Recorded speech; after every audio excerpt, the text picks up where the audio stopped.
검찰이 더불어민주당 이재명 대표가 불법 대선 자금을 수수한 혐의로 재판 중인 김용 전 민주연구원 부원장 변호인단 단체 대화방에 참여해 변론 방향을 지시하는 등 재판에 관여한 정황을 확보했다. 검찰은 김 전 부원장의 재판 과정에서 불거진 위증교사 사건에서 민주당 인사들이 개입한 것으로 보고 관련 증거인 텔레그램 대화 등을 재판부에 추가로 제출했다. 자, 동아일보 취재인데요. 서울중앙지검 반부패 수사 1부는 이 대표가 김 전 부원장의 정치자금법 위반 혐의 재판이 진행 중이던 지난해 4월 김용이 구속돼 있던 변호사 김용이라는 제목의 텔레그램 방에 들어간 내용을 확보해 법원에 최근 제출했다. 김 전 부원장은 2021년 4월부터 8월까지 유동규라는 사람이 있어요. 유동규라는 사람이 아까 그 유동규라는 사람에 대해서 우파의 아주 청년이라고 어떤 분이 이야기하셨던데 그 유동규라는 잘생긴 청년이 있나 봐요. 사장 직무대리부터 4차례에 걸쳐 8억 4,700만 원의 불법 대선 자금을 수수한 혐의로 2022년 11월 구속 기소됐다. 이 대표는 지난해 3월 김 전 부원장이 1심 재판이 본격적으로 시작된 직후부터 김 전 부원장의 변호인들이 들어가 있는 텔레그램 대화방에서 대화를 나눴다. 해당 대화방에서 이 대표는 변호인들에게 재판 상황을 파악하고 변론 방향을 제시하는 등 재판 관여에 대한 내용이 남아있는 것으로 알려졌다.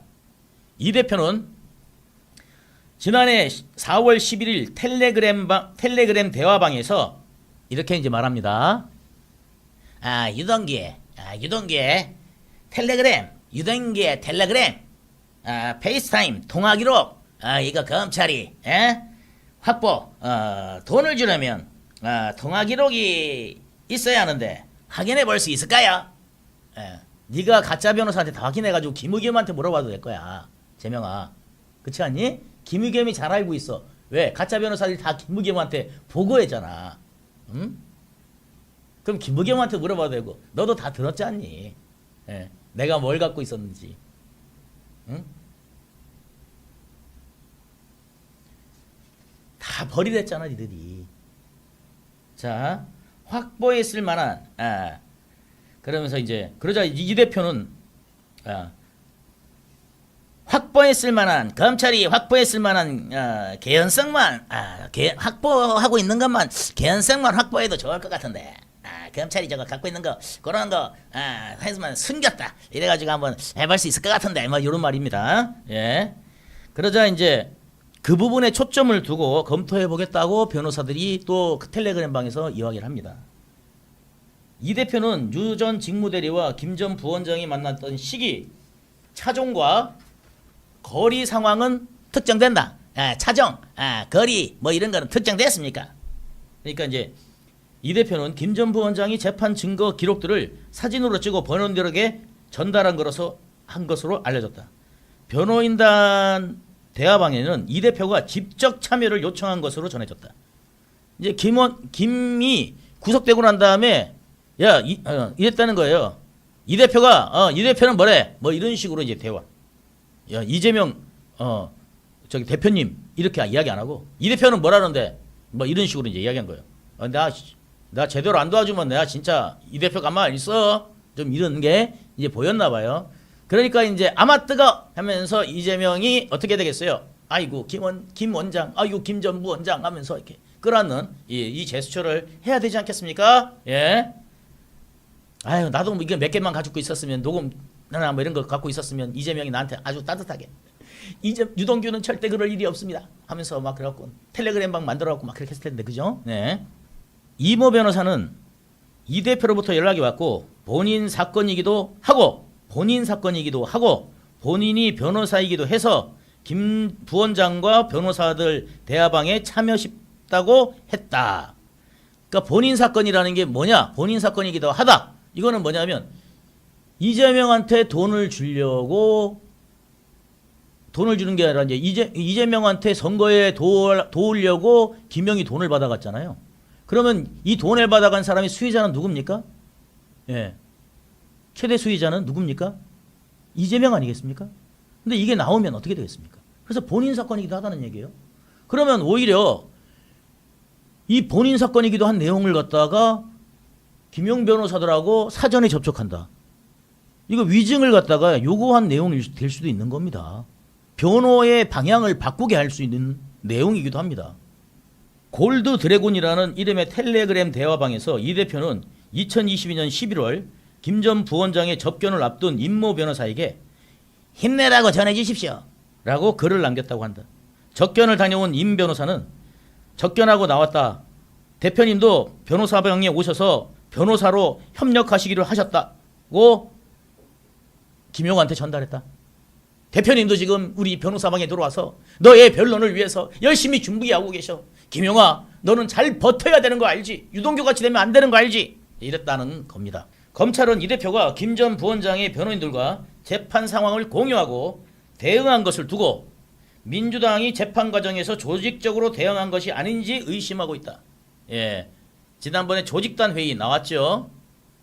검찰의 특히 이 대표가 재판 증거 기록을 사진으로 찍어 보내주는 등 적극적으로 본인의 의견을 개진한 것으로 보고 관련 대화 내역을 추가 증거로 제출했다.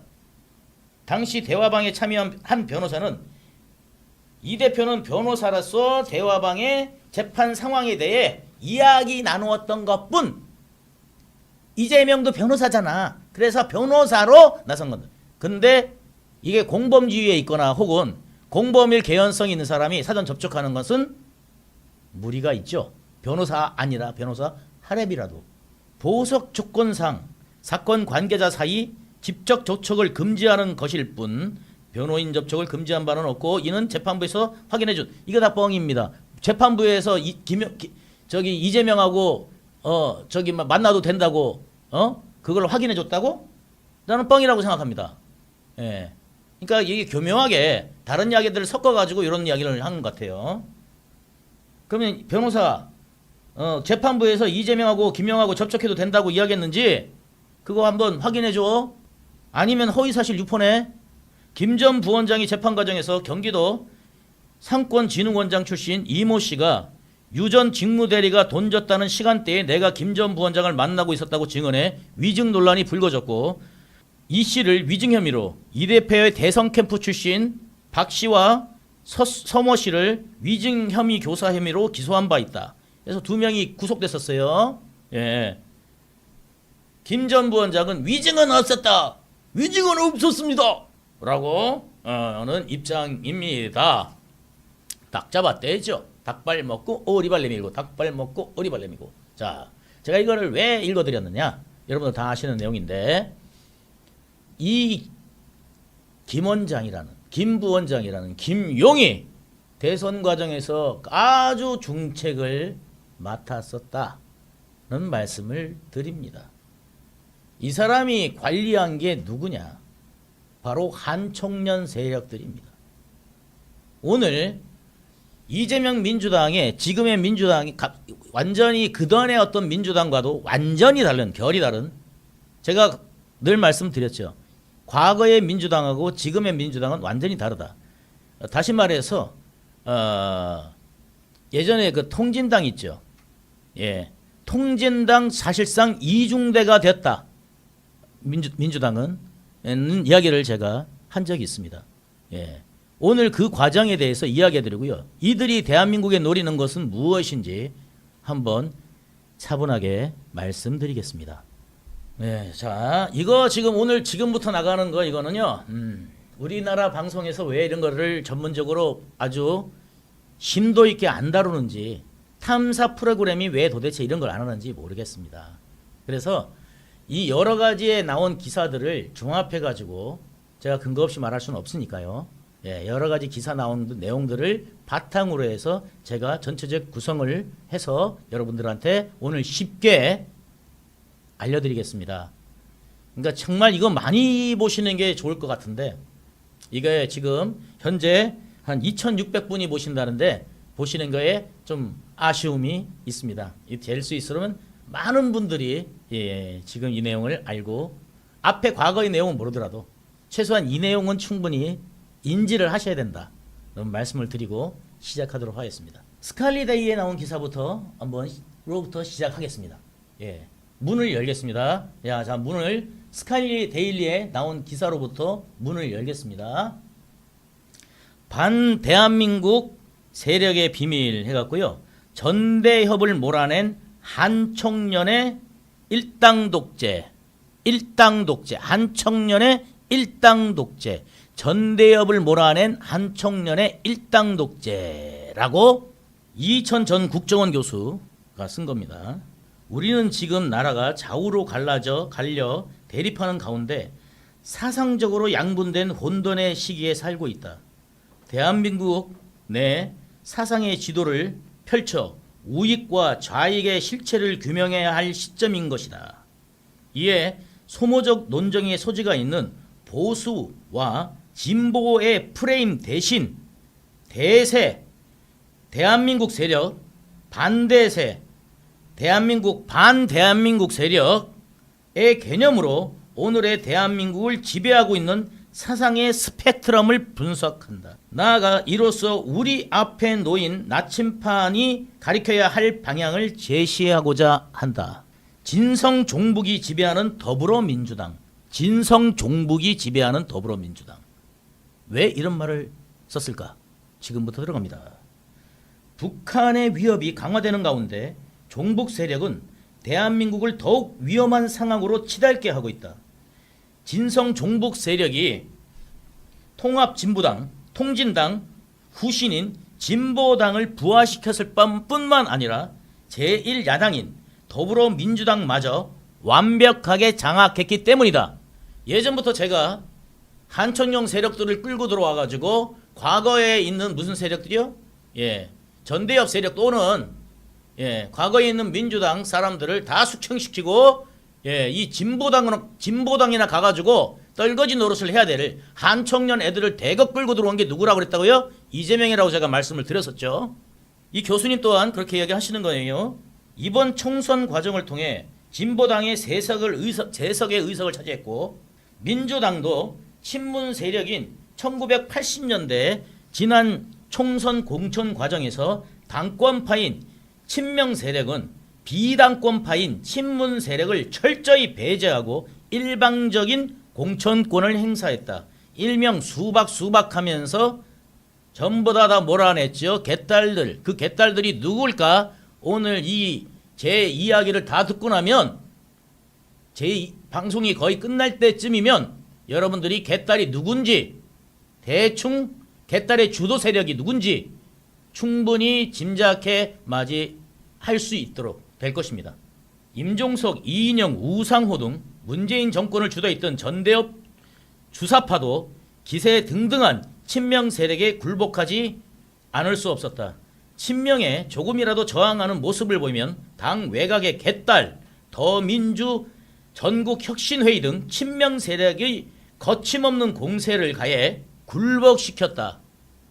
이렇게 해서 민주당은 친명 일색이 되었는데 당내 민주화가 사라지고 공산당처럼 전체주의 정당이 되었다는 비판이 쏟아졌다.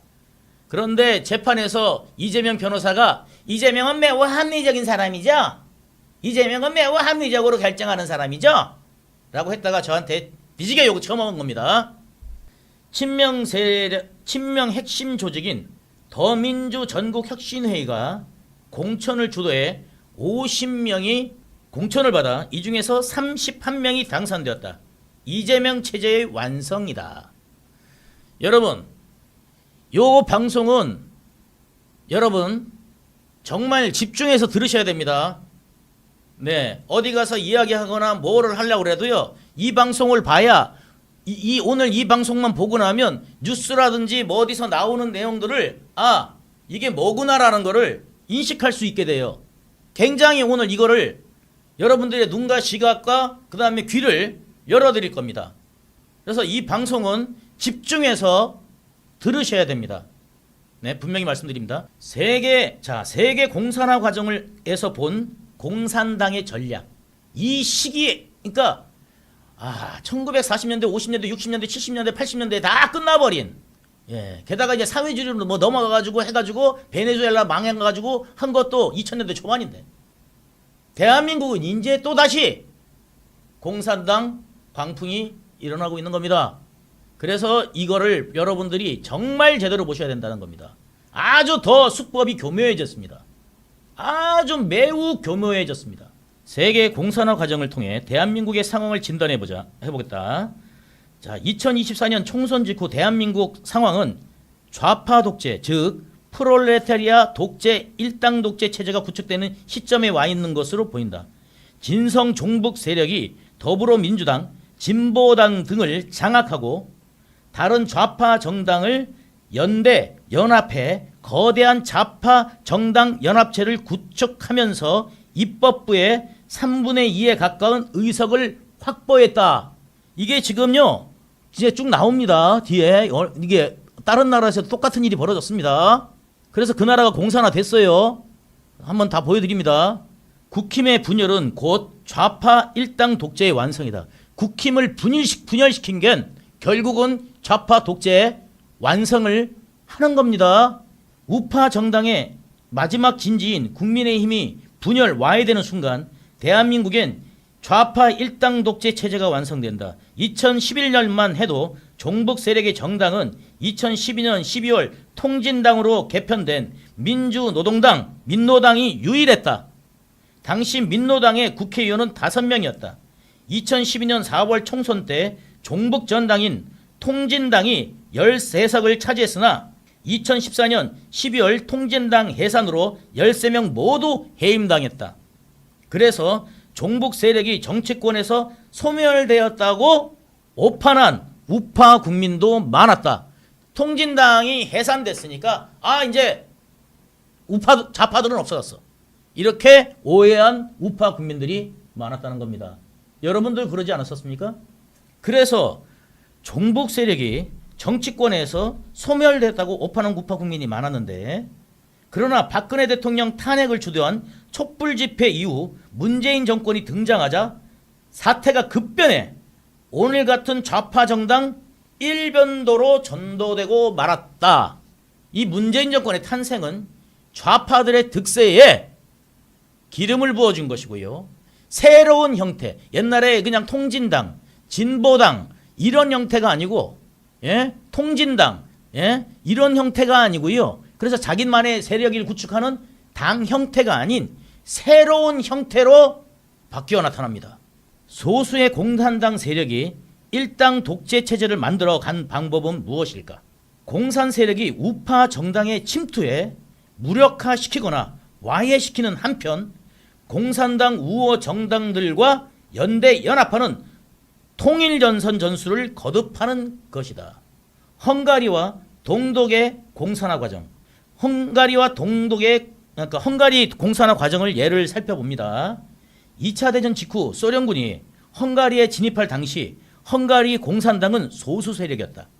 하지만 이들은 연대 연합을 통해 세력을 키워 일당 독재 체제를 구축했다. 헝가리는 1946년 2월 왕정을 폐지하고 1946년 2월까지는 왕정 체제였습니다. 왕정을 폐지하고 자유민주주의 체제를 수립했는데 우파 정당인 소지주당을 제1당으로 하는 4개 정당의 연립정권이었습니다. 그 소수의 공산당은 세력을 키워 1947년 8월 총선에서 제1당을 차지한 후 1948년 6월 사회당과 합병해 근로자당으로 개칭했다. 합병으로 몸집을 키운 근로자당은 1949년 5월 총선에서 99.8%의 국민 지지를 얻어 입법부를 완전 장악했고 1949년 8월 20일 신헌법을 공포하고 일당 독재 체제인 인민공화국을 발족해 공산체제를 체제 만들기에 들어갔다. 동독도 마찬가지다. 동독의 공산당은 소수 세력이었는데 몇 번의 연대 연합을 통해 세력을 키워 일당 독재 체제를 구축했다. 동독의 공산당은 1946년 사회민주당과 합병해서 사회주의 통일당을 결성했습니다. 이 당은 기독교 민주동맹 등 4개의 정당과 연합해서 국민통일전선으로 당세를 확장합니다. 국민통일전선으로 정치 통일을 이룬 동독 공산 세력은 1949년 10월 인민민주체제의 독일 민주공화국을 수립한 후 공산체제 만들기에 들어간 겁니다. 좌파의 우군 확보 전략, 공산주의자, 사회주의자, 종북 등 좌파는 온갖 멋진 용어를 사용해 거짓 표현을 통해 자신들의 실체를 감추고 포장하는 능력이 정말 탁월하다. 정말 예술의 경지에 이르렀다. 모라의 경지에 이르렀다. 거짓 표현을 통해 자신들의 실체를 감추고 포장하는 능력은 정말 탁월하다. 양의 탈을 쓴 사악한 늑대가 그들의 본질이다. 맨날 민주, 평화 외치고 하지만 그들의 마음속엔 민주, 평화가 목적이 아니다. 근로자들 사람 살게 해달라 막 이렇게 외치지만 그게 목적이 아니다. 대부분 사람들이 그게 목적인 줄 알고 가담을 하는데 그들의 꼬임에 빠져서 그들의 정치적 수단이 되는 것입니다. 심하게 빠진 사람은 나중에 어떻게 되는지 이 뒤에 다 나옵니다. 유동규의 말이 아닙니다. 실제로 대한민국에서 벌어지는 일 가지고 말씀을 드리겠습니다. 이들이 가장 많이 사용하는 용어가 바로 진보, 민주, 평화, 통일, 민족, 인권, 복지. 다시 읽어드립니다. 이들이 가장 많이 사용하는 용어가 뭐예요? 진보, 진보적이다, 발전적이다 이 뜻입니다. 예? 진보. 예. 그 다음에 뭐예요? 민주, 평화, 통일, 민족, 인권, 복지. 이거를 외칩니다. 되게 좋은 말이에요. 민주국가에서 아주 중요한 말이기도 합니다. 사실. 그리고 사람들이 쏠깃합니다. 대중이 좋아할 용어들로 자신들을 선전하고 포장하는 홍보물로 사용하는 것입니다. 하지만 이들 용어는 내가 민주라니까 진짜 민주인 줄 알아? 어? 내가 공복이라니까 여러분 내가 공복으로 보입니까? 그 사람이 이재명 같은 경우도요 시민들 쭉 모아놓고 뭐라냐면 그 저기 업체에서 뭐라 그럽니까? 다 그러니까 이제 시장님 이렇게 얘기한다 그러니까 시장을 우습게 하라. 이것들이 내가 가만히 진짜 혼하면 내줘야겠는데. 그러니까 와 시장님 하면서 이제 박수 친 거 여러분들 지난번에 한번 들으셨죠? 내가 그리고 저번에 예전에 그 기자들이 인터뷰하는데 자기가 좀 거슬린 말을 갖다가 인터뷰하니까 악의적인데 내가 진짜 이거 진짜 버르장머리들이 없어. 기자들한테 버르장머리가 없어. 이러고 뛰쳐나간 게 이재명이에요. 차. 그리고 나간 게 이재명 아닙니까? 버르장머리가 없어. 기자들한테. 그러면 이 사람이 진짜 시민들을 공복으로 자기들과 시민들의 일반 국민은 좌파가 어떤 의도로 그 용어를 사용하는지 모르고 속아 그들이 쳐놓은 그물 속으로 줄줄이 들어가 한편이 되는 거다. 민주 진보 세력, 평화 세력, 인권 지킴이 등 민주 진보 세력, 평화 세력, 평화를 지키는 세력, 인권 지킴이. 현재 좌파에서 스스로를 규정하는 문구들은 목적을 위해서는 법률 위반. 이거 잘 들으세요. 목적을 위해서는 법률 위반, 거짓말, 속임수, 사실은폐 등을 예사로 해치울 수 있어야 한다. 이 말을 누가 했을까요? 목적을 위해서는 법률 위반, 거짓말, 속임수, 사실은폐 등을 예사로 밥 먹듯이 거짓말을 밥 먹듯이 할 수 있어야 된다. 누가 한 말일까요? 여러분 이재명. 바로 철의 노래님 정답입니다. 레닌이 한 이야기입니다. 공산주의자들은 자기의 목적을 위해서는 거짓말, 밥 먹듯이 합니다. 그래서 뭐라고 그랬습니까? 사실은 중요하지 않아. 나중에 사실은 밝혀져도 상관없어. 지금 사람 대중을 속일 수만 있으면 돼. 이게 누구예요? 장경태. 사실이죠? 장경태가 그랬잖아요. 장경태 보좌관하고. 예? 사실은 중요하지 않다고. 진실을 알려야 되는 게 아니라 사실은 중요하지 않아. 대중을 속일 수만 있으면 돼. 그 뜻 아닙니까? 사실은 중요하지 않은 게. 예, 선동할 수 있으면 돼. 이들이 사용하는 문구는 이미 대한민국에서 일반적으로 통용되는 의미와 전혀 다르다. 그래서 일반 국민이 그들의 말에 깜빡 속는 것이다. 그들의 사용하는 용어의 의미를 몇 가지만 살펴보자. 자, 진보 세력이란 공산주의, 사회주의 세력을 말한다. 이때의 진보란 용어는 자본주의에서 공산주의 사회로의 변화를 말한다. 또한 이들이 말하는 민주란 자유민주가 아닌 공산사회로 가는 인민민주주의를 말한다. 평화란 전쟁이 없는 상태가 아니라 공산화된 상태를 말하고 통일은 적화통일을 의미한다. 여러분 이해가십니까? 여기 공산주의들이 말하는 진보 세력이란 공산주의 사회주의 세력을 진보 세력이라고 합니다. 이게 진보입니까? 퇴보지? 여러분 이게 진보입니까? 공산당으로 가는 게 진보입니까? 대한민국 자유대한민국이 공산당으로 넘어가고 사회주의로 넘어가는 게 진보입니까? 예? 저 통진당 해산된 통진당 말대로 하는 게 진보입니까? 북한으로 넘어가서 진보해라. 니들도 빨리 가서 진보한 국가 있잖아 거기 니들이 섬기는 이미 진보한 국가. 여러분 북한이 진보했습니까? 예, 퇴보했죠. 그래서 여러분들 제가 용어 선택 이거 우리나라 언론들도 다 잘못됐습니다. 왜 이들을 진보라고 부릅니까? 좌파들을 왜 진보라고 불러줍니까? 좌파입니다. 그냥 극좌파들 좌파들입니다. 좌경 세력들입니다. 이렇게 불러줘야 되는데 진보라는 용어로 탈바꿈을 시켜서 사람들한테 뭔가 발전적인 이미지로 부각시키려는 그런 거에 넘어가는 겁니다. 이 진보 세력이란 공산주의 사회주의라는 말을 하는 거고요. 진보란 용어는 자본주의에서는 공산주의, 그러니까 진보란 용어는 자본주의에서 공산주의, 사회주의로 변한다고 말씀드렸죠. 또한 이들이 말하는 민주라는 것은 우리가 생각하는 민주라는 것은 자유롭게 사는 그런 민주가 아니라 인민민주를 말하는 겁니다. 인민민주. 북한의 인민민주. 그 민주화를 해. 북한 가서 니들이 돼 있는 데가 있잖아. 굳이 우리나라는 니들 말하는 민주화 안 할 테니까 그냥 자유민주 할 테니까 니들이 민주는 저쪽 가서 해. 그냥 돼 있는 나라 가란 말이지. 평화라는 것은 맨날 평화를 외치잖아요. 저들이 평화는 뭘까요? 그냥 공산화가 된 것이 평화 세상이. 북한 말 잘 들어서 공산화가 되면 그게 평화예요. 저들은. 전쟁 안 일어나잖아. 다 공산화되면. 지금 우리가 많은 국방비를 쓰는 이유가 뭡니까? 저는 공산당을 막기 위해서 우리가 혈세를 국방비를 그렇게 쓰는 거 아니겠습니까? 근데 저들은 저게 그러니까 군대를 무력화시키기 위해서 이 문재인 정권에서부터 좌파들이 무슨 짓을 했는지 여러분들 조금씩은 저 군대 저래도 되나?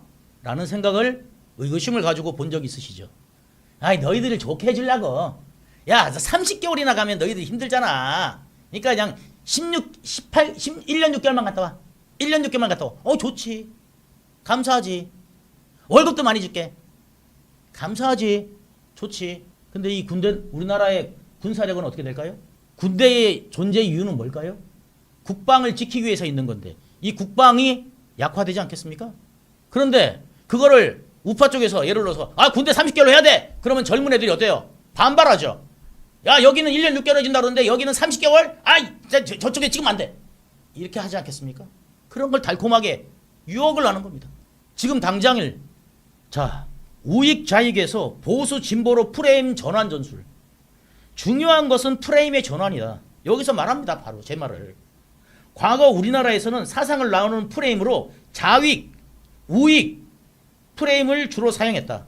그러나 소련과 동유럽 공산권 붕괴쯤인 1990년을 전후해 종북 좌파는 자신들에게 절대 유리한 진보 대 보수라는 프레임을 좌파 언론을 통해 퍼뜨렸다.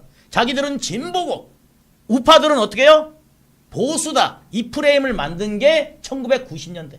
자신들은 진보라는 좋은 이미지 용어로 포장하고 자유민주주의 세력은 진보를 거부하는 보수, 꼴통 막 이런 이미지를 보수라는 용어로 짝을 만들어 퍼뜨린 것이다. 일반 국민은 종북좌파가 만들어 퍼뜨린 줄도 모르고 거기에 어떤 정치적 의도가 숨어 있는지도 모르고 마구 쓰고 있어요. 나는 보수야. 하는 사람은 보수가 아닙니다. 어떤 정치적 의도가 숨어 있는지도 모르고 마구 쓰다 보니 10여 년 만에 진보 세력이 폭발적으로 늘어나고 보수 세력은 기하급수적으로 줄어드는 전세가 역전되기 시작한 것이다. 국민 모두가 진보는 보수보다 나은 세상을 꿈꾸는 세력으로 이해하고 보수는 진보를 거부하고 수구 꼴통의 이미지로 이해한 탓이다. 진보는 더 나은 세상을 추구하는, 인간답게 살고 평화롭게 살고 민주스럽게 살고 이런 거를 꿈꾸는 사람들, 이 진보고, 보수는 그냥 학대하고 두들겨 패고 뭐 이런 거 이미지로 만들어 놓은 것이, 그 프레임을 만든 것이 바로 보수 진보라는 개념이라는 것을 우파 여러분들이 알아야 합니다. 저들은 뭐라고요? 저들이야말로 퇴보, 보수, 좌파들인 거다. 그래서 제가 여러분들한테 용어를 절대 우리를 보수라고 해서는 안 된다. 언론들도 그거를 잘못 알고 계속 보수가, 우파를 쓸 때는 극우파를 뜻을 쓰더라고요. 극우는 또 어디서 나왔냐? 맨날 보수라면서. 극보수 이거는 못 쓰겠으니까 그때는 극우 이렇게 쓰냐? 우리나라에 극좌파들이 많죠.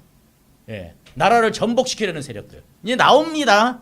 오늘 제가 아주 제대로 오늘 여러분 오늘 이 시간을 딱 보내면 제대로 이해를 하십니다, 여러분. 자, 더 중앙에 기사를 하나 또 가져왔습니다.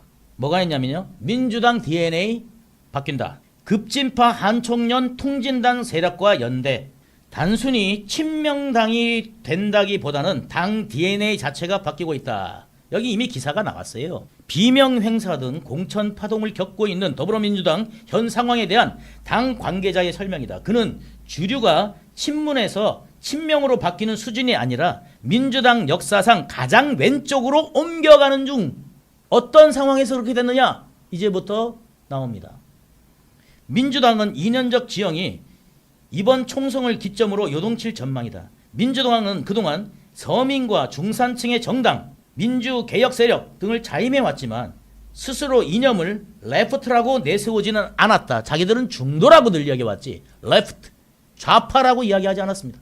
하지만 이번 총선 공천을 거치며 당의 주요 그룹이었던 친문, 86, 동교동계 등이 탈당 및 낙마로 대거 탈락 이탈하고 그 빈자리가 한총련, 한국대학생총연합회 한총련, 한총연이 아니라 한총련, 북한식 표현입니다. 경기 동부연합, 좌파 시민단체 등으로 채워지면서 민주당의 좌클릭 경향이 한층 강화될 가능성이 커졌다.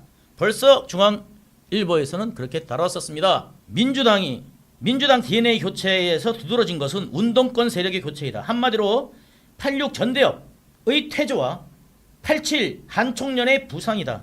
이미 지난 대선 한총련 1기 의장이었던 김재용 전 경기도 정책공약수석은 이재명 후보 캠프에서 선거 정책을 맡았는데 이번 총선에서는 한총련 출신이 대거 뛰어들었다. 이 한총련, 이 김재용 뭐 이런 애들은요, 과거에 껴주지를 않았습니다. 어디서요? 전대협에서. 그러니까 민주당에서도 껴주지 않던 이 변방에 머물고 있고 기껏해야 어디 가요? 통진당이나 기웃거리던 한총련 애들. 예? 전담대 사건에서도 가만히 길 가던 학교 안에 걸어가던 시민을 붙잡아가지고 뿌락치라고 하면서 두들겨 패가지고 죽이고, 고문해서 죽이고, 몽둥이로 때려 죽이고 이랬던 사건이 벌어졌죠. 쌍팔년대도 아니고. 예? 이게 바로 한총련 애들이었어요. 무식하고, 예? 진짜 막 공부 제대로 안 하고, 배운 거 하나도 없는 그런 인간들. 이미 민주화가 돼 있었으니까 그 당시에 민주화란 말도 못 써먹고 자기 색깔들은 그냥 뻘거니까 어디가? 진보당이나 이런 데나 기웃거려야 되는 데 먹고 살 길이 없고 막막한 애들을 어디다 끌고 왔다? 이재명이 자기 세력을 삼기 위해서 누구를부터 데려와요? 김재용, 한총련 1기 의장했던 김재용을 경기도로 될 겁니다. 이 경기도는 그때부터 뭐냐면 한청년 세력의 본부가 되는 것입니다. 이재명이 경기도지사가 되고 난 다음에 이 사람들을 포서 끌고 온 것들이 누구냐? 제가 알기로는 김용입니다. 김용이 이들과 접촉해가지고 저는 한 명, 두 명. 이제 이들이 한 명이 들어오면 어떻게 되겠어요? 그 다음에는 야 얘들아 나 들어왔으니까 다 들어와 해가지고 자연히 쭈르륵 들어오는데 이거를 관리한 인물이 누구다? 최측근 중에서 김용이었다. 좀 이따 나옵니다. 제 말이 아닙니다. 경기도 정책 공약 수석이 누구라고요? 전 경기도 공약 수석 김재용. 이게 누구냐? 한청년 1개 의장. 무슨 의장은 무슨 의장이야? 회장이면 몰라도. 광주 서갑 강위원 한청년 5개 의장. 이재명 당대표 특보를 한 강의원이 누구냐? 바로 한청년 5개 의장 출신. 전남, 해남, 완도, 진도 정의찬 당대표 특보 남총련 6개 의장. 남총련 6개 의장. 성남 중원의 이석주 전 경기도청 갈등조정관 한청년 조국통일위원장. 이석주가 뭐 했다고요? 전 경기도청 갈등조정관. 갈등이나 일으키지 않았으면 다행이다. 이 사람을 갈등조정관으로 이런 자리로 만들어서 앉힌 게 이재명입니다. 그러니까 이재명의 경기도는 뭐냐면 한청년 세력들을 부활시키는 교두보를 마련한 곳이 바로 이재명이 어떻습니까? 뿌리가 없어요 민주당에. 그러니까 뭐를 해요? 통진당하고는 가까웠죠. 김미화하고 연합정부 설립했었으니까. 이 통진당 이석기의 통진당에 여기를 갖다가 통해가지고 변방에 머무르던 한청년 애들을 경기도에 일자리 주면서 대거 이끌고 들어온 게 누구다? 바로 이재명 경기도지사입니다. 경기도민들은 한청년이 이재명 주변을 둘러싸고 고위직에 낙하산으로 앉을 동안 아무도 그 내용을 알았을까요? 몰랐을까요? 몰랐을 겁니다. 잘 아는 줄 알았을 겁니다. 이 말씀을 드리는 겁니다. 알고 계셨습니까 여러분? 몰랐죠? 경기도 일자리, 그러니까 경기도의 고위직, 승용차 타고 간부예요. 여기 다 경기도에. 운전기사도 있어요. 공무원. 그런 자리에 누가 가요? 이런 인간들이 갔다고요.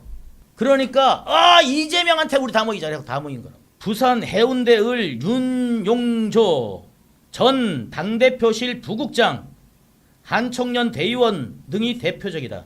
이들 중 상당수는 경선에서 탈락했지만 총선 이후에도 이 대표 측근 그룹으로 영향력을 행사하고 있습니다. 민주당이 주도하는 범야권 비례위성정당인 더불어민주연합도 강경 좌파 노선을 강화할 요인으로 꼽힌다. 해가지고 이게 조금 선거 전에 나온 기사라서 이렇습니다.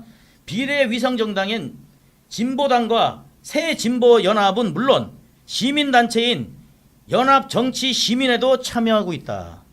특히 진보당은 2014년 헌법재판소 판결로 해산된 통합진보당의 핵심 멤버였던 김재연, 이상규 전 의원이 활동 중이라 통진당 후신이라는 평가인데 누가요? 예전에 통진당의 핵심 멤버였던 김재연과 이상규 전 의원, 통진당 의원이 활동하는 곳이 어디요? 바로 진보당인데 그 진보당을 끌어들인 게 누구다?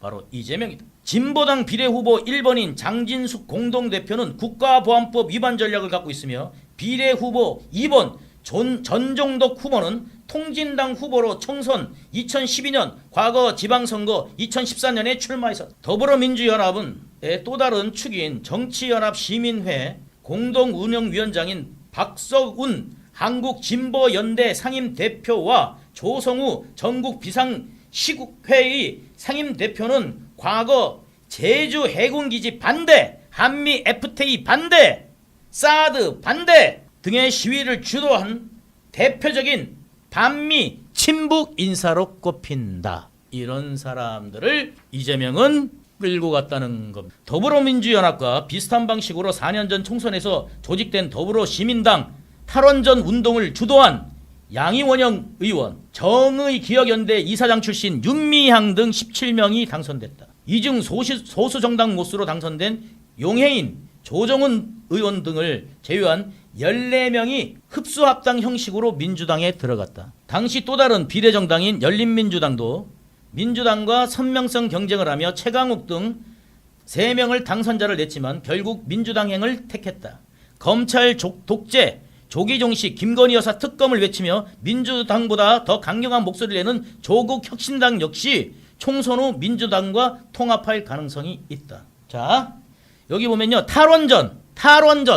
탈원전을 좌파들이 왜 싫어할까요? 네, 우리나라가 원전 기술을 갖는 것이 북한한테는 우리도 원자력 언제든지 핵을 만들 수 있게 되면 북한이 좋을 이유가 없겠죠. 게다가 어떻게 됩니까? 가장 궁극적인 것은 뭐냐면 우리나라 전력이 약해지면요. 우리나라 산업이 멈춥니다. 전기 공급이 안 되면 그냥 산업이 멈추는 겁니다. 문재인 때 어떻게 했습니까? 기저부하 전력을 갖다 기저부하 이 첨두부하를 담당할 만한 이게 재생에너지를 기저부하가 담당할 수 있는 전력까지도 전부 다 이게 마치 다 담당할 수 있는 것처럼 했다는 거예요. 기저부하 전력을 원자력 같이 안정적인 공급이 돼야 되는데 그거를 퍼센트로 쭉 줄여놨어요. 70%를 재생에너지로 한대. 이 말이 되는 소리입니까? 우리나라 땅덩이가 무슨 호주, 뉴질랜드입니까? 아니, 호주나 뭐 미국이나 중국도요. 원전이 140개가 넘게 있습니다. 그 땅덩이 넓은 나라도 원전이 140개가 넘게 있다는 거예요. 프랑스도 50몇 개가 있습니다. 우리나라 22개밖에 없어요. 공업국가에서. 이 원전 폐기 누가? 양이원영이. 김대호 사회 디자인 연구소장은 과거 김대중 전 대통령이 전대협과 제야운동 세력을 제도권 정치에 수혈했다면 이재명 대표는 당내와 경계, 비례위생정당 그리고 외곽그룹 등을 동원해 민주당 주류 교체에 나서고 있다. 이대로 간다면 해방 이래 가장 작용화된 제1야당을 목도하게 될 것이다. 해방 이래 가장 작용화된 것을 여러분들이 지금 보고 있다. 이 말씀을 드립니다. 이 다음 기사가 뭔지 누가 탄핵 청원했나 봤더니 국법법 위반 등 위반한 전과 5범 윤석열 대통령 탄핵 소추를 요구하는 온라인 청원이 3일 기준 100만 명을 넘어선 가운데 이를 주도한 인사가 국가보안법 위반 등 혐의로 6번째 유죄를 판결을 받은 것으로 나타났다. 더불어민주당 내 일부 의원은 윤 대통령 탄핵을 이날 한국경제신문이 입수한 판결문에 따르면 권오혁 촛불행동 공동대표는 지난 2월 국가보안법 위반, 찬양 공우 등 혐의로 기소돼 1심에서 징역 1년 6개월에 집행유예 2년을 선고받았다. 재판부는 이날 판결문 내용이 아주 재밌습니다. 2011년 자신이 운영하는 온라인 홈페이지에 대한민국 자유민주적 기본질서를 부정하고 북한 사회주의 체제를 찬양, 고무하는 내용의 글을 게시하고 이적 표현물을 반포 소지한 혐의가 인정된다 해가지고 누가요? 촛불행동 공동대표 권오혁이 이 국가보안법 위반으로 그래서 징역 1년 6월을 선고받았다. 북한 사회주의 체제를 찬양 고무하는 내용의 글을 게시하고 이적 표현물을 법원은 권 씨가 대법원에서 이적단체로 판결한 A단체의 핵심 구성원으로 제주, 경기, 광주 지역에서 활동했다고 판단했다. 이 단체는 대한민국을 미제국주의 식민지 반자본주의 사회로 규정하고 대한민국을 뭐로요? 대한민국, 북한이 아닌 대한민국을 뭐로 생각했다고요? 자기의 조국으로 생각하지 않았습니다. 뭐로 생각했습니까? 미제국주의의 식민지 반자본주의 사회로 규정했다. 미국을 분단을 조장하고 고착시킨 주적으로 삼아 반미 투쟁을 전개한다. 구성원 54명 중에 국가보안법 위반 전력 54명, 구성원의 54명이나 국가보안법 위반 범죄자였다. 이 단체가 무려 54명이 국가보안법 위반 한 놈들이 우르르 몰려서 54명이나 몰려있는 그 단체였어. 이것들이 뭐를 했다고요? 촛불을 들겠다. 니들이 촛불의 의미가 뭐냐? 대한민국 뭐 자유민주야? 근데 왜 민주가 아니야? 니들이 좋아하는 건 여기 있잖아. 우리나라는 뭐야? 반미나 외치고 뭐 어떻게 돼요? 우리나라가 뭐 종주국이 아니, 지네들의 조국은 북한이야. 북한을 찬양 고무하고요. 북한은 찬양 대상이고 고무의 대상이고 대한민국은 뭐라고요? 미제국주의자들의 그냥 식민지다. 이딴 인간들이 하는 게 촛불의 주도 세력이다. 권 씨는 1998년과 2000년 두 차례에 걸쳐 국가보안법 위반 혐의로 유죄 판결을 받은 바 있고 판결을 맡은 서울고등법원과 서울중앙지법은 권 씨에게 각각 징역 2년에 집행유예 3년, 징역 8개월을 선고했다. 이런 놈은 무기징역을 때려야 됩니다, 여러분. 맞습니까? 무기징역 때려야 되지 않겠습니까, 여러분? 이런 인간들을 그냥 또 풀어주고 하면 되겠습니까? 권 씨는 기자와의 통화에서 국가보안법 위반 전력은 윤 대통령 탄핵 청원은 별개 문제다. 내가 윤 대통령 탄핵 청원하는 거랑 옛날에 내가 국가보안법 걸린 거는 별개 문제야 라고 이야기했답니다. 이날 권 씨는 국회에서 윤석열 탄핵 국민청원 100만 돌파 보고 기자회견을 마친 뒤 기자들을 만나 야권 지도부와 차례차례 면담하고 촛불 행동과 뜻을 함께하는 의원들과 모임을 결성해 원내 활동에 나설 것이라고 말했다. 강득구 민주당 의원은 이날 이대로 오면 범국민적 탄핵 요구가 불가피하다. 이 김득구가 그랬답니다. 민주당 의원이. 민주당과 연합해가지고 윤석열 탄핵을 하자는 게 세력이 누구라고요? 이들은 뭐까지 합니까? 이들은 뭐냐면요, 영혼 나누기다. 탄핵 모금까지 나선 촛불단체. 반정부 활동을 업으로 삼나 윤탄핵 집회 주도 촛불행동 기금 모금 나서 대표는 김민석 민주당 수석 최고 친형 김민웅. 김민석이가 왜 힘을 쏘았느냐? 민주당에서 막 최고위원 되고 힘을 쓰느냐? 그 형이 뭐예요? 여기에 있었어요. 촛불단체에. 이 빨간 단체에 대빵으로 활동하고 있었네요. 그러니까 이걸 갖다가 이재명은 그 힘이 필요하지 않겠습니까? 이 좌파들, 소위 말하는 퇴보 좌파들의 힘이 필요한, 그 힘이라도 받아서 어떻게든지 사법을 막아보려는, 자기 범죄 행위를 방탄하려는 그 이재명과 이 좌파들의 이득이 맞아떨어진 게 바로 지금의 현실인 겁니다. 이재명은 방탄을 해줄 그 세력이 필요하고, 대한민국에서 무슨 범법을 지르든 말든 중요치 않아. 우리한테 국민들을 선동하고 합법적으로 이 대한민국에서 활동을 보장할 수 있도록 해줄 수 있는 힘을 가진 인간이 우리를 끌어 같이 연합을 해준다면, 동지 반갑소 할 수만 있다면 그들하고의 이해관계는 맞아떨어지는, 지금의 민주당이 바로 그 모습이라는 말씀을 드리는 겁니다. 이해가십니까?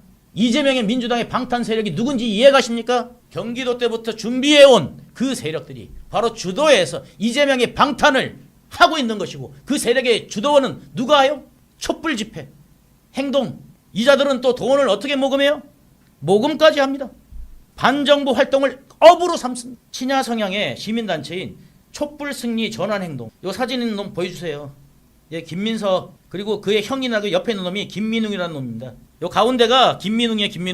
김민석이 친형. 예, 촛불 집회 이거를 주도하는 인간입니다. 촛불 승리 전환 행동, 촛불 행동이라고 합니다. 촛불 행동, 윤석열 대통령 탄핵 기금 5억 원을 기부받고자 행동에 나섰다. 이 단체의 대표는 대표입니다. 이 단체의 촛불 행동 대표의 대표가 누구라고요? 김민석 형입니다. 이름은 김민웅입니다. 이제 족보를 충분히 이해하시겠죠, 여러분? 족보를. 이 단체의 대표는 김민석 더불어민주당 최고위원 친형인 김민웅 상임대표. 국회 탄핵 청원을 올린 진보당 출신 권오혁 씨는 공동대표다. 앞서 각종 정치 괴담을 양산한 이들은 대통령 탄핵을 빌미로 돈을 모으고 민주당과 이들과 밀착하고 나서자 당내 일각에서도 우려가 나온다. 우려하는 인간들을 못 봤다. 지금 현재는 윤석열 탄핵기금 5억 모금에 적극적으로 참여해 주십시오 라는 글을 올렸다.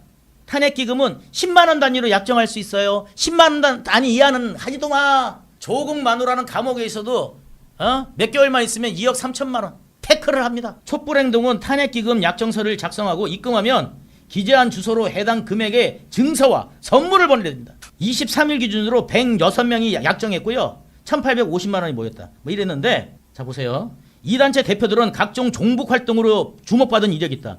김민웅 상임대표는 음모론의 논란의 중심에 여러 차례 섰다. 그러니까 지금 김민석하고 똑같은 놈이에요. 야당이 주장한 음모론 대부분은 그가 있었다. 야당이 주장한 음모론의 대부분에 누가 있었다? 김민석의 친형이 있었다. 2008년 광우병 개당 당시 목사이자 진보 기독교인으로 불리며 폭력 시위 주동자들을 석방을 요구했다.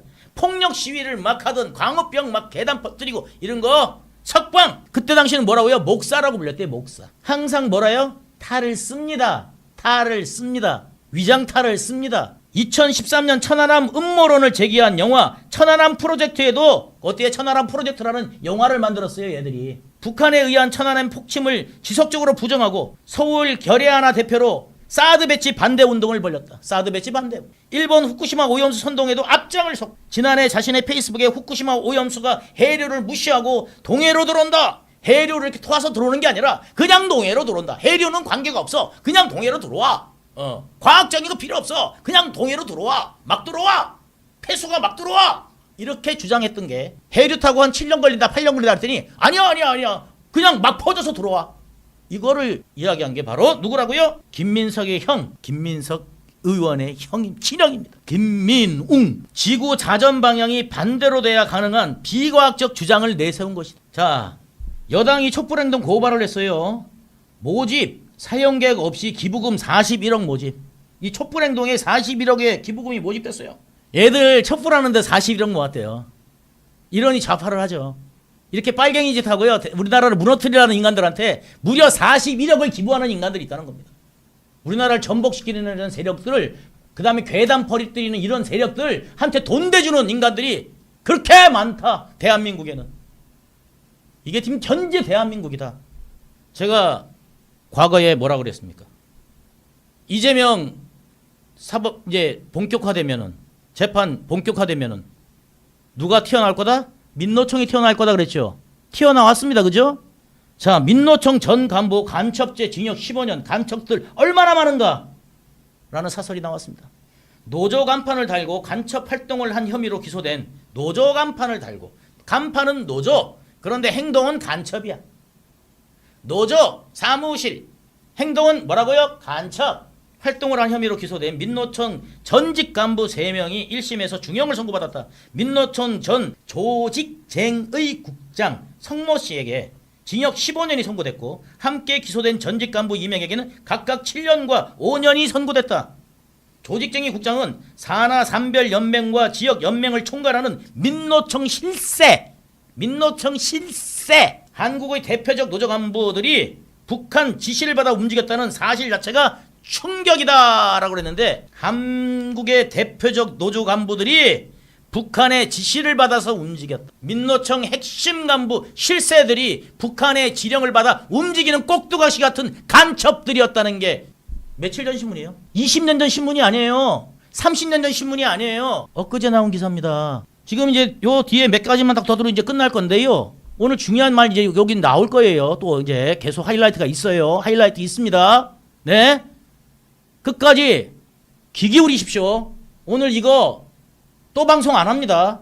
오늘 정리를 해드려야 되는 거라서 제가 정리를 해드리고 내일 진도를 나가려고 오늘 제가 정리를 해드리는 거예요. 내일 진도 나갈 게 있어서. 우리나라의 언론과 어떤 탐사보도 이런 거 한 번도 제대로 안 해주잖아요. 정리를. 그래서 제가 해드리는 거예요. 아무도 안 하니까. 저라도 해야지 어떻게 하겠어요. 민노총 전 간부들이 간첩죄 징역 15년. 간첩들 얼마나 많은가.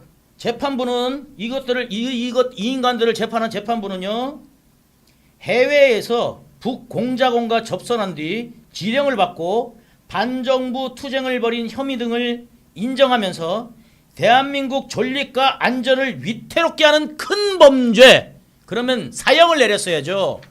대한민국 존립을 위험하게 하는데. 박근혜 대통령 아무것도 없이 징역 몇십 년 먹었는데, 이 간첩들한테는, 대한민국의 존립을 위협하는 이 간첩들은 버젓이 돌아다니면 되겠습니까?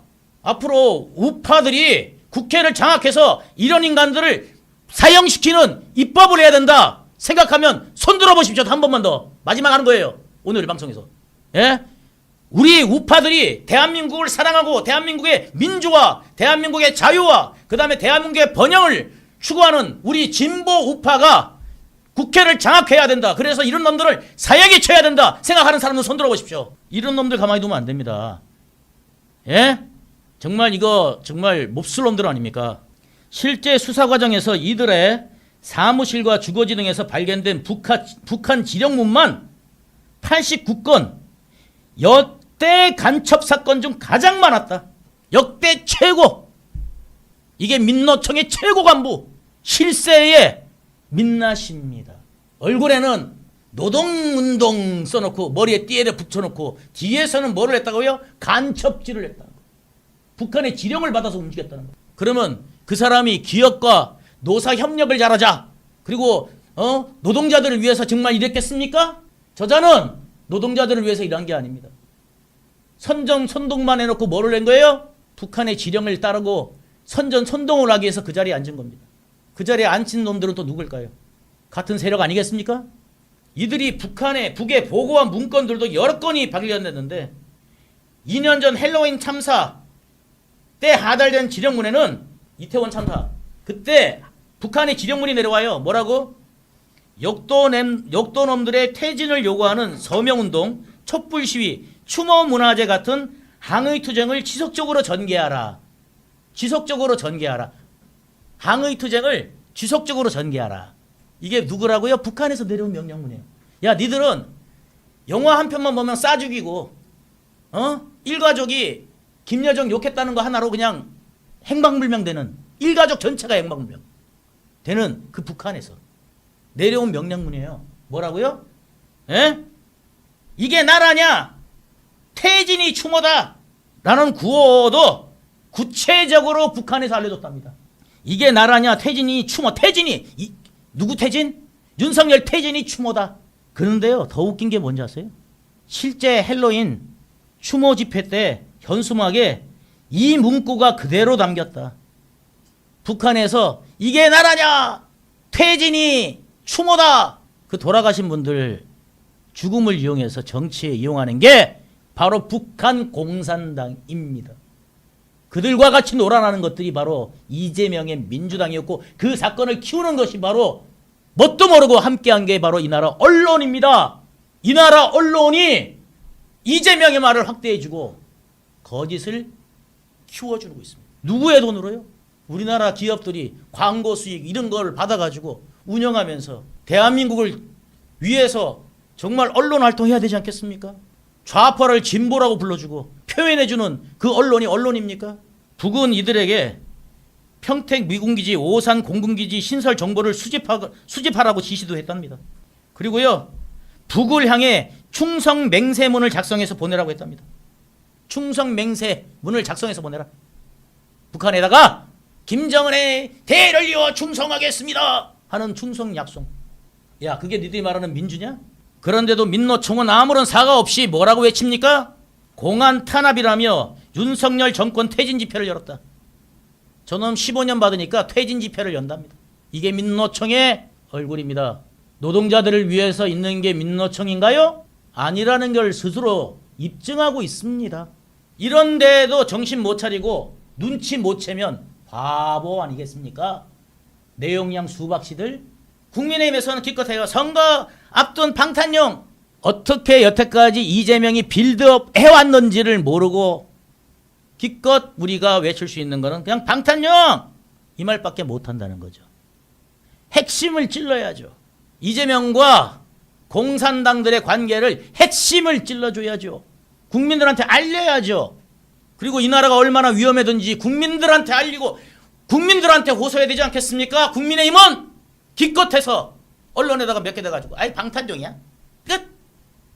이게 할 일입니까? 많이 퍼뜨려 주십시오. 대한민국의 현실을. 여러분 투사가 돼서 여러분들 이 현실에 직시한 대한민국의 사실을 알려주십시오. 동참하시겠습니까?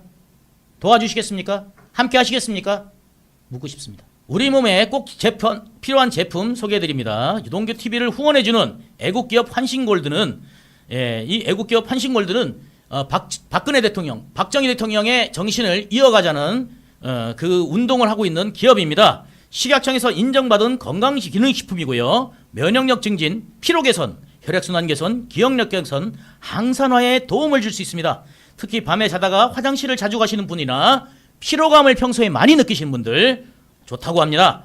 환신골드 2+1 이벤트 기간이니까요. 2개 사시면 하나를 더 끼워드립니다. 자, 상담 전화는 010-992-1141, 상담 전화 010-992-1141입니다. 여러분, 우리 애국기업 환신골드 여러분 이용해 보시고요. 저도 지금 복용 중인데 아주 피로함에 좋습니다. 그래서 막 장작 막 펼 수 있습니다. 여러분 막 힘이 오늘 편안히 주무시고요. 내일 8시에 유동규 TV 다시 돌아왔어요. 오늘 못다한 이야기 내일 해드리도록 하겠습니다. 여러분 내일 뵙겠습니다. 오늘 편안히 주무십시오.